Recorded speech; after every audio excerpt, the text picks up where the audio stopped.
Hathaway. I'm the preacher at the Westside Church of Christ in Owensboro, Kentucky. I want to thank you for joining me today as again open up the Bible and study the Word of God and start our new year off with.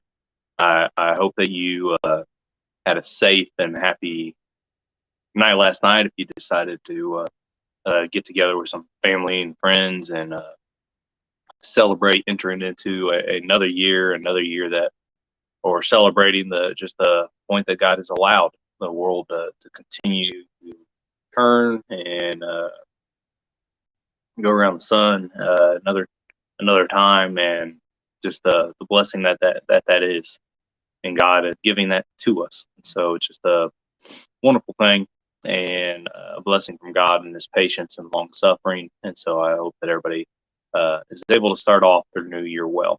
And so to start our verse of the day off this year, as I've been trying to state, I think a couple times now, we are going to start in the book of Genesis for the reading schedule I'm putting out there, reading one chapter a day.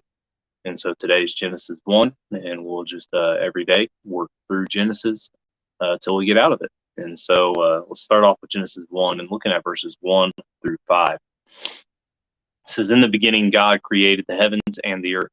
The earth was without form and void, and darkness was over the face of the deep.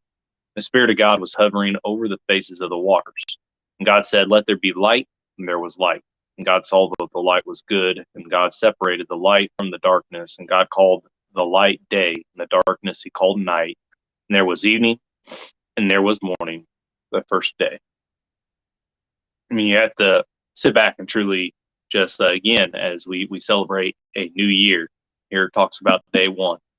Day one, when God first said, "Let there be light," and God created the heavens and the earth. It's just to think where we are since that day, how we have grown, and our knowledge and wisdom has grown, and God has blessed us with that. God has allowed us to grow so much, having tunics that they first made, as you can go into Genesis 2 and read about and studied throughout the entire Bible, and seeing how they got around from place to place, and talking about how long it would take going from one place to another, and thinking how fast we can travel today with our vehicles and planes and the boats we have today. And it's just amazing where we are. And it's all a blessing from God. It's all what He has gifted to us in knowledge and wisdom, and allowed us to learn and allowed us to do. It's just a blessing and great gift from Him.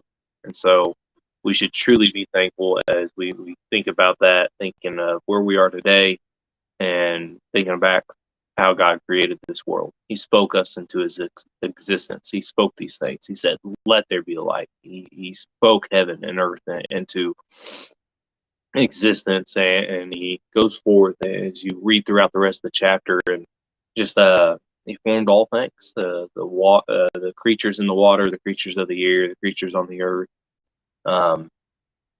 It's just such a wonderful thought, an amazing thought to think that we've made a lot of cool things as human beings.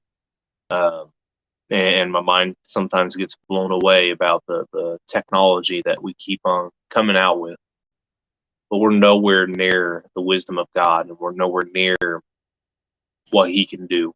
And so He can do so much more than we can. He's so much wiser than we are.